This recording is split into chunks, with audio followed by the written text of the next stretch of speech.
Bonsoir à tous, moi je suis le commandant Olivier Contat, je suis donc chef du projet drone au département de Seine-et-Marne et je suis également télépilote pour l'occasion.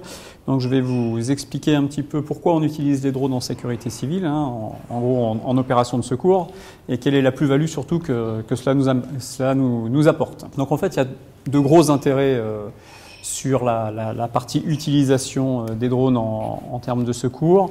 C'est ce qu'on appelle un intérêt tactique auprès du COS. Alors le COS, c'est le commandant des opérations de secours. C'est celui qui dirige l'opération. Donc on est sur des opérations un peu dimensionnantes, on n'est pas sur la petite opération quotidienne. Parce qu'on va vraiment avoir une plus-value, surtout d'avoir une vision d'en haut pour voir en fait tout le terrain de l'opération. Donc ça va nous permettre aussi d'avoir beaucoup de coups d'avance sur pour diriger l'opération et pour pouvoir anticiper toutes nos actions futures. Après, il y a toujours un intérêt sur la coordination, sur l'anticipation, sur l'appui et sur le renseignement, parce que le renseignement, on doit également renseigner les autorités, renseigner les salles opérationnelles qui sont en base arrière, avec toutes les remontées en fonction de la crise que vous pouvez avoir au niveau préfectoral et au niveau ministériel de temps en temps. Voilà un petit panel de ce qu'on peut faire avec un drone en termes de sécurité civile, donc ce qu'on appelle une reconnaissance aérienne rapide. Alors qu'est-ce que c'est qu'une reconnaissance aérienne rapide? Si on prend par exemple l'actualité de l'année dernière avec les inondations, si je veux savoir ce qui se passe dans une ville comme Nemours que vous avez vu à la télé, qui est inondée, soit j'envoie des petits pompiers sur le terrain qui prennent des photos ou qui me téléphonent, soit j'ai une vue aérienne. Donc la vue aérienne, elle peut se faire par hélicoptère, ou elle peut se faire par drone. Le plus simple, c'est qu'elle se fasse par drone. Elle peut aussi se faire par hélicoptère. Il y a des contraintes sur les deux utilisations. Mais voilà un exemple que l'on a effectivement réalisé l'année passée. Visualisation de foyers en hauteur, ça peut être par exemple pour les feux d'entrepôt, dans lesquels on a du mal à voir ce qui se passe par au-dessus. Un entrepôt, c'est un mur de 15 mètres, c'est un cube. Donc pour voir ce qui se passe, d'avoir une vue plongeante, c'est toujours mieux. Délimiter un contour de feu en espace naturel, donc là c'est typiquement le feu de forêt, pour pouvoir voir comment est étendu le feu de forêt, dans quel axe de propagation la forêt brûle pour pouvoir y mettre les moyens derrière, etc. Donc, toutes ces applications-là. Reconnaissance en zone effondrée, ça c'est pour l'application tremblement de terre ou effondrement de maisons, d'immeubles. Visualisation d'une zone à risque avant engagement de personnel, donc ça c'est pour la sécurité des hommes. Alors ça c'est typiquement ce qu'on appelle dans le risque technologique, un risque radioactivité, un risque de produits chimiques avec des fuites de produits chimiques. Habituellement on équipe des hommes en scaphandre, ils vont voir, ils traitent. Là avant d'exposer un homme à un risque radioactif ou alors chimique, on envoie le drone, on a le retour image et après on s'adapte et surtout on n'a pas exposé les hommes. Mesure de détection par embarquement de capteurs, donc ça c'est pour la suite. Ça peut être détecter la radioactivité, détecter les produits chimiques. Là aussi on a des appareils à main. On pense qu'effectivement, dans pas longtemps, et ça existe déjà, on va les mettre sur le drone et on aura l'information retour en temps réel. Recherche de victimes en espace naturel, des gens qui sont perdus, qui ne sont pas rentrés. On a pas mal d'applications sur les personnes âgées, par exemple, qui sont Alzheimer, qui partent et qui se perdent et qui ne rentrent pas à la maison de retraite. Voilà une application nouvelle. Et renvoyer les images en temps réel. Sur les bases arrière et sur les organes de commandement. Donc en fait, on couple notre drone à des appareils de streaming. Les appareils de streaming, c'est des appareils qui envoient l'image, un peu comme BFM quand il fait son petit direct à la pointe du raz pour vous dire qu'il y a du vent. Eh bien, on a le même principe et on envoie les images de la catastrophe sur les bases arrière. Pour nous, on a fait un choix très modeste, qui est un choix de drone Bebop de Parrot. C'est des gammes de choix qui sont peu coûteuses, mais elles ont un gros avantage pour nous. Alors, les gros avantages, ils sont énumérés ici.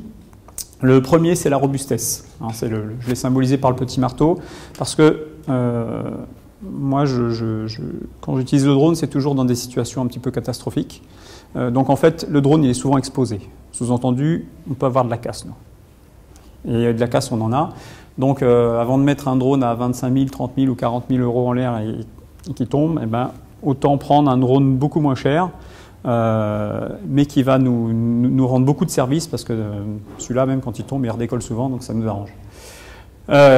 Autre avantage qu'il a, c'est le pilotage est très facile sur ce type d'appareil, donc c'est aussi une plus-value pour nous.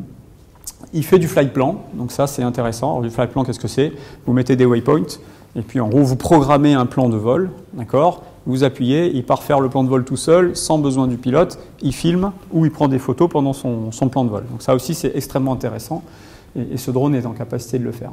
La qualité vidéo, alors on n'est pas du tout dans la même qualité que l'auditeur précédent, parce que moi je ne suis pas là pour filmer le plus beau village de France, donc je n'ai pas besoin d'avoir une qualité d'image extraordinaire, mais l'image en Full HD que nous propose ce drone-là nous suffit largement pour l'utilisation qu'on en fait derrière. Autre qualité, ben, c'est la mise en œuvre du drone, ça va très très vite, hein. Nous c'est ce qu'il faut, hein. En 2 minutes il est en vol. Autre qualité encore, ben, son rapport coût, puisqu'il n'est pas très cher. Le streaming qui est capable d'être mis dans ce drone, donc ça c'est extrêmement intéressant pour nous.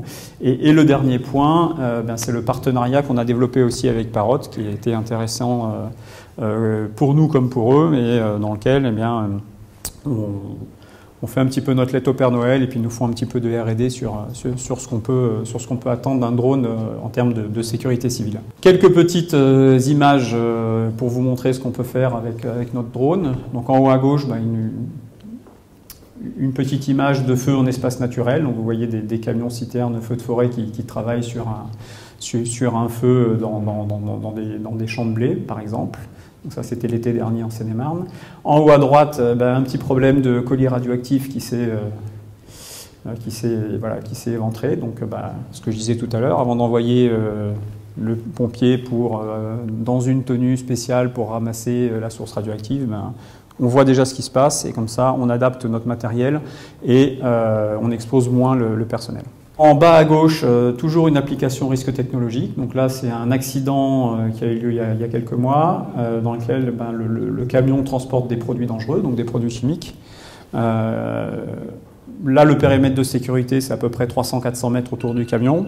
Et notre équipe spécialisée est en train de travailler dessus. Et ça nous permet aussi de vérifier s'ils n'ont pas de soucis et s'ils n'ont pas de problèmes pendant leur opération. Et puis en bas à droite, vous avez déjà vu ces images à la télé, puisque c'est Nemours sous les eaux au mois de juin dernier. Là aussi, ça nous permet de vraiment visualiser et puis d'anticiper et d'adapter les moyens de secours que l'on met sur un secteur à chaque fois. Et histoire de réglementation, pour faire voler un drone, il faut absolument l'autorisation de la DGA. On a 2 volets. Nous, on a un volet comme n'importe quel opérateur de drone, dans lequel on a une déclaration sécurité à la DGAC comme les autres. Ce qui fait que quand on s'entraîne, on fait des déclarations de vol, etc. Par contre, quand on est en opération de secours, on a une petite clause dérogatoire dans laquelle, évidemment, 5 jours avant, je ne suis pas obligé d'envoyer une demande de vol puisque je ne peux pas prévoir l'opération de secours. Donc là, on est exempt. Quand on est en émission de secours, on est exempt de déclaration. Il peut répondre à tous vos besoins ou en conditions de vent difficiles, je pense qu'il doit... Il tient bien quand même. Il tient bien quand même. Après, c'est toujours des compromis. La machine EDAL, elle n'existe pas. Après, c'est des rapports gain de ce que vous recherchez et puis coût de l'investissement. Sachant que nous, on sait parfaitement que nos drones ils risquent de tomber et ils tombent. Donc, mais à 50 km/h, il tient bien déjà. Donc c'est pas mal. Non, le Bebop à 80-85%, il répond à notre lettre au Père Noël. Donc c'est déjà bien. La taille de votre flotte en France, vous avez une idée? Alors actuellement, en termes de sapeurs-pompiers, on est une dizaine de départements. Les pompiers, c'est départementalisé. Hein. On est une dizaine de départements à s'être mis dans les drones. Et on est tous sur ce type de drones-là, c'est-à-dire des drones qui sont entre 500 et 2000 euros. Il y en a quelques-uns qui ont franchi le pas de prendre des drones avec de plus grosses capacités, mais beaucoup plus chers. Voilà. Mais voilà, sur une centaine de départements, on est une dizaine. Ça paraît peu. C'est le début. C'est le début aussi chez nous. Vous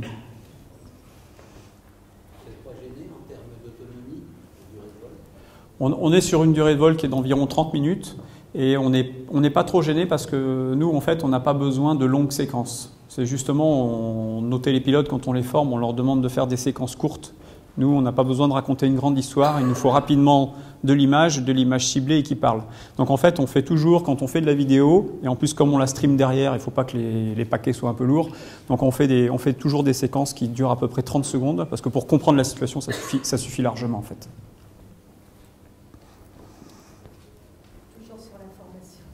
C'est une formation de manipulation, justement à la manipulation pour vos collègues, je suppose. Oui, en fait, comme les autres, j'allais dire, il y a la partie théorique ULM de base comme tout le monde, et après, il y a la DNC sur la capacité de pilotage spécifique à la machine. C'est une formation de combien à peu près? On est sur une semaine de formation.